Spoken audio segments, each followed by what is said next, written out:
Are you looking for the next craft beer to drink? Well, maybe Dare Mighty Things IPA El Dorado from the Brewing Projekt is the one for you.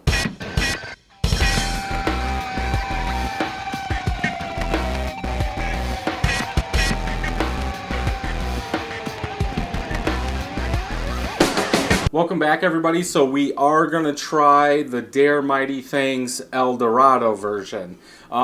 This is from Jim that sent Jessica a beer mail, and he sent some IPAs. So thank you to Jim for sending some IPAs for me to try.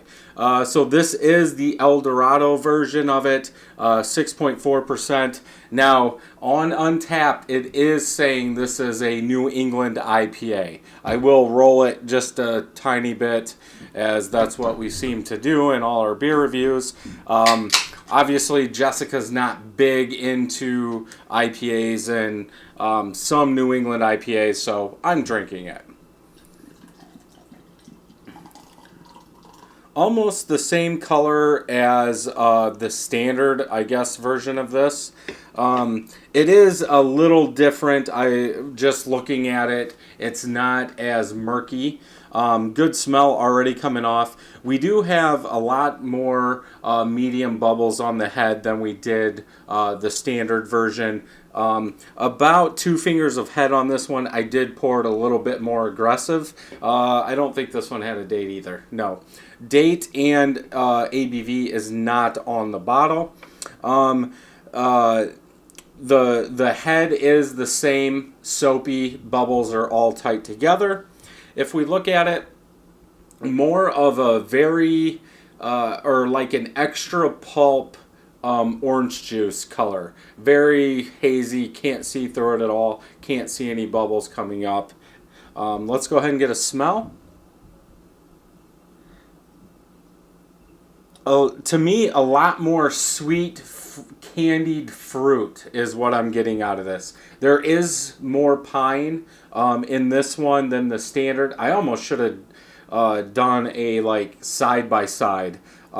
Since I'm drinking them in the same night, you'll see one day, then the next one the next day. But yeah, like a sweet candied fruit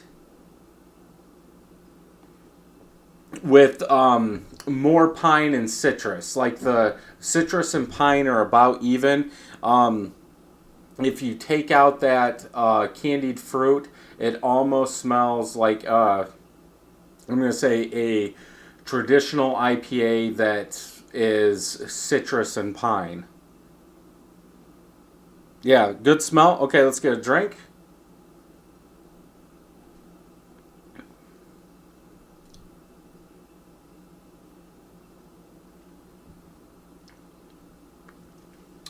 To me, this one is a little bit more bitter, like a rind, like a orange rind, citrus, sweet pine kind of thing.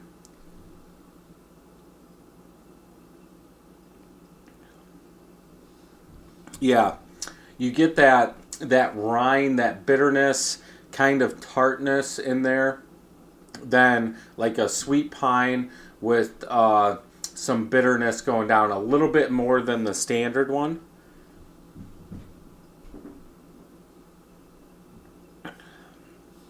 Very smooth, almost pushing medium body, goes down quick.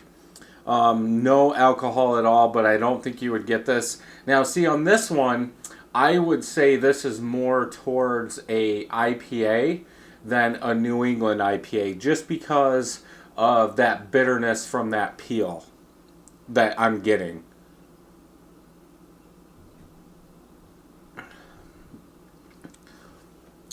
I could just pound this whole entire thing. We'll get some more in there.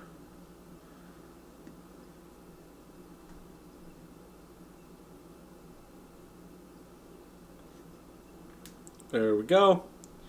Nice frothy head there.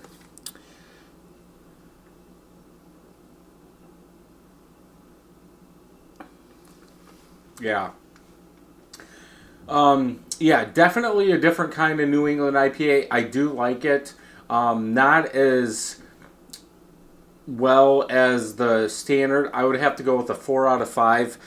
If you're into El Dorado hops or you're trying to use them in like home brewing, I think this is a good one to pick up to see what El Dorado hops can do.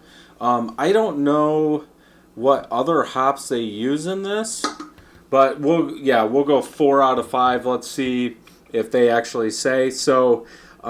See, now this is interesting. Two of my friends have had this, average 4.5 out of 5.